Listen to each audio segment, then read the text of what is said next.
Bom, pessoal, chegamos a mais uma segunda-feira, então é dia do nosso quadro O que vem por aí, onde analisamos os principais indicadores que vão ser divulgados durante os próximos dias até sexta-feira, fazendo uma pequena análise, uma avaliação do que eles devem ou provavelmente vão gerar de resultado para a gente ou para o resto do mundo.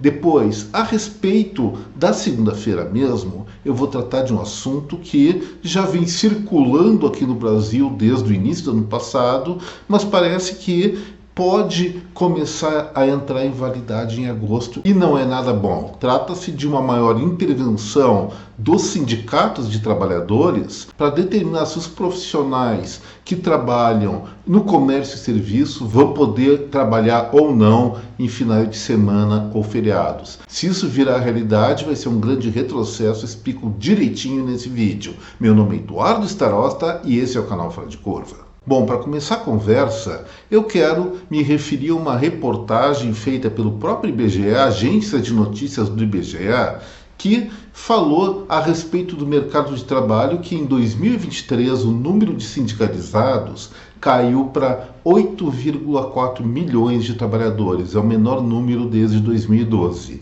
Isso aí significa mais ou menos 8,4% dos trabalhadores, ou seja, de 100,7 milhões de profissionais ativos com carteira assinada em 2023, só 8,4%, vamos deixar por 8,5%, são sindicalizados, apoiam o trabalho que o sindicato faz.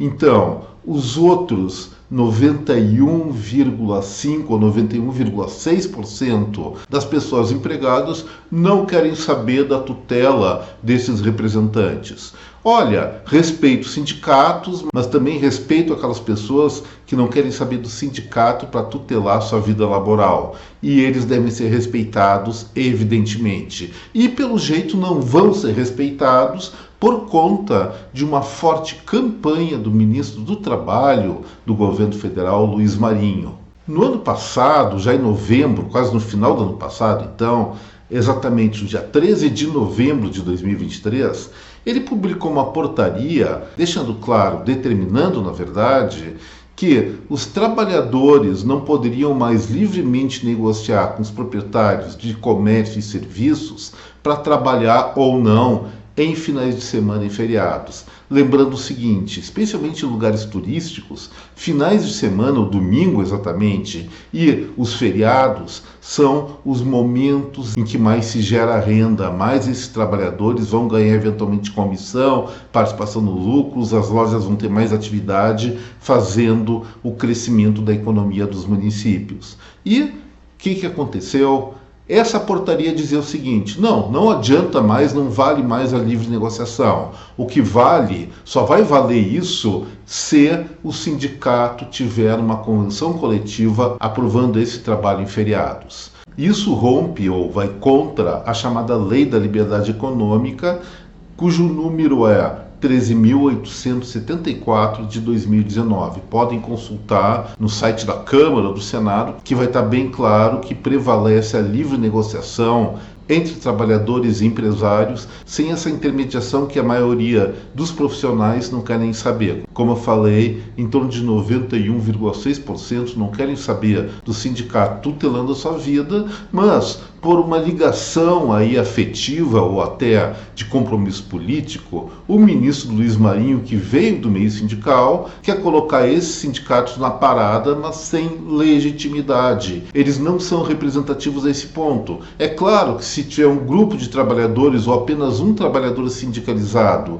e ele quiser ser representado por esse sindicato, tudo bem, coloca o sindicato na frente para negociar suas obrigações, seus direitos. Mas quem não quer, que é mais de 90% da população trabalhadora, não tem que se submeter a um absurdo desses. E o governo, por seu lado, tem uma reportagem muito legal da Poder 360 que deixa muito bem esquematizada essa questão, diz que essa adequação não infringe nenhuma norma, que é legal. Eles fizeram, como eu falei, uma adequação à Lei 10.101 do ano 2000. Só que tem uma outra. 9 anos depois, que simplesmente decretou a liberdade econômica, incluindo aí a negociação entre trabalhadores e empresários. Então, não tem cabimento. E o que vai acontecer? No momento que o sindicato tiver o direito, por essa portaria, que eu espero que não passe, talvez o Supremo, o próprio Congresso derrubem isso. O Supremo eu não acredito muito, mas o Congresso é bem capaz. O que vai acontecer? Os sindicatos que se meterem nessa negociação, além de meterem o bedelho onde não devem, vão passar a ter o direito de cobrar contribuição negocial, ou seja, mais dinheiro para esses entes políticos com representatividade muito, mas muito duvidosa ou praticamente nula para mais de 91%, como eu falei, dos trabalhadores brasileiros. Isso é um absurdo que está para começar a acontecer efetivamente a partir de 1º de agosto. Vão abrir o olho, são mais de 5 milhões de estabelecimentos comerciais e muito mais área de serviços que podem ser comprometidos negativamente por conta de uma barbeiragem política dessas que vai impactar e muito na dinâmica econômica brasileira. No momento em que eventualmente isso vai acontecer, o sindicato cerceie o trabalho no final de semana, aos domingos, em feriados, o que deve acontecer, o que tende a acontecer? Redução das oportunidades de circulação de dinheiro na economia. As pessoas vão deixar de consumir. Pessoas deixando de consumir significa simplesmente menos emprego, menos oportunidades, menos vendas e arrefecimento da atividade econômica que não está lá muito bem. Vamos lembrar que o IBC-BR, que é a prévia do PIB do Banco Central para o mês de maio, foi um pouquinho acima, só um pouquinho acima de 1%. Mais exatamente 1,3% em relação a maio do ano passado, o que perfaz um crescimento econômico anualizado, os últimos 12 meses, de 1,66%, o que é muito, mas muito pouco em relação ao que está acontecendo no resto do mundo, especialmente no que se refere aos países emergentes. Comparando ao Brasil, Índia cresce a mais de 5%, 6% e China em patamares ainda superiores a 4%. E nós nos comportando, pelo menos em termos de desempenho econômico, como país da Europa que tem todos os seus problemas básicos ou até avançados resolvidos, e nós sabemos muito bem que não é nada disso. Gente, isso é uma preocupação enorme pela frente, começa dia 1º de agosto. Algumas vezes essa medida foi adiada, inclusive por interferência do presidente Luiz Inácio da Silva. Espero que não apenas seja adiada, mas seja derrubada, porque isso vai significar muita encrenca, muito empobrecimento para muitas pessoas aqui do nosso país. Agora vamos para o quadro O que vem por aí.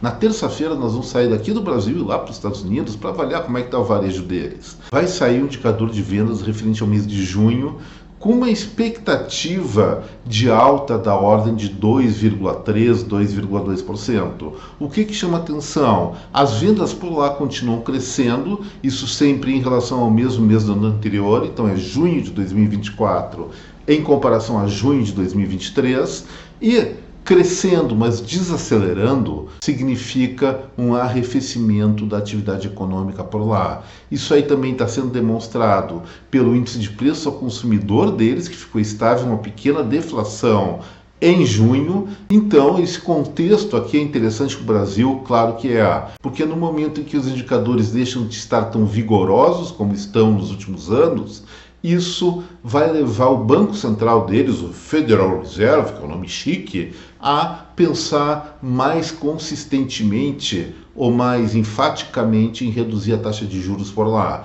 E se a taxa de juros nos Estados Unidos é reduzida, nós temos maiores possibilidades de reduzir a nossa Selic aqui, o que seria muito bom para todos nós. Na quarta-feira saímos dos Estados Unidos, vamos lá para a Europa, onde vai ser divulgado o índice de preço ao consumidor da zona do euro. A perspectiva dos analistas de plantão para o indicador de junho é uma alta, uma inflação de 0,2%, que está adequado, talvez um pouquinho acima do esperado para os padrões europeus, mas dentro do que aconteceu nos últimos anos, nos últimos meses, é realmente um índice, um percentual bastante afável, que pode fazer com que a turma do euro lá desista de manter juros tão altos também, o que efetivamente favorece, como eu falei, a economia brasileira, porque se juros caem no mundo, principalmente em 2 dos 3 principais mercados globais, o terceiro é a China, isso reforça a ideia de reduzir a Selic brasileira. E na Argentina, gente, hoje estão meio longinho do Brasil. Na Argentina vai sair um indicador também importantíssimo, já que aquele país está em profundas mudanças a partir da transferência de poder de um espectro político para outro e medidas bastante contundentes do atual presidente Javier Milei. O que está acontecendo? Vai sair o dado da atividade econômica de maio. Eles são um pouquinho mais atrasados que os norte-americanos em termos de preparação dos indicadores, e a perspectiva dos analistas de plantão de lá é que a atividade, a produção caia de maio de 2024 frente a maio de 2023 ao redor de 4%.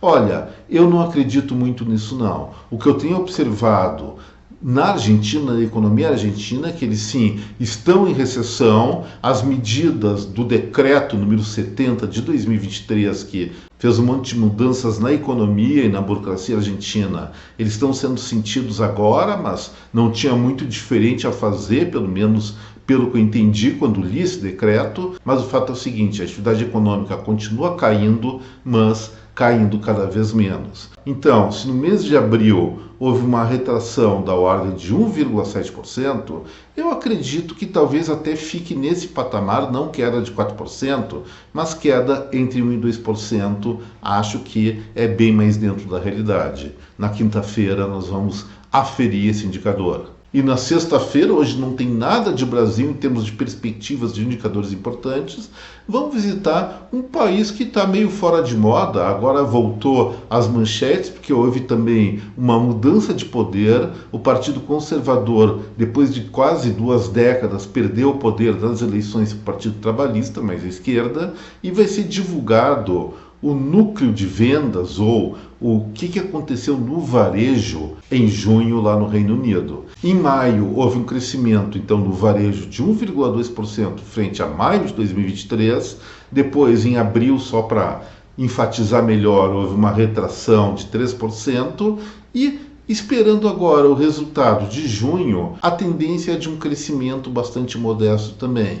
Vamos lembrar o seguinte, gente, o Reino Unido passou nos últimos anos por mudanças muito radicais, muito importantes. Primeiro foi o tal do Brexit, que eles saíram da União Europeia, e isso gerou diversos impactos econômicos. Agora essa mudança de poder, que ainda não tem alçada sobre esse resultado econômico, mas deve ser fruto de uma insatisfação da população inglesa com a gestão do Partido Conservador. Então, se houver crescimento, como eu falei, é modesto, mas a Inglaterra, o Reino Unido, vai chamar mais atenção nos próximos meses, porque exatamente está havendo uma mudança na condução da política econômica e social daquele país, e isso chama sim a atenção das pessoas aqui do Fora de Curva. Gente, o que eu tinha para falar hoje era isso, espero que vocês tenham gostado desse vídeo.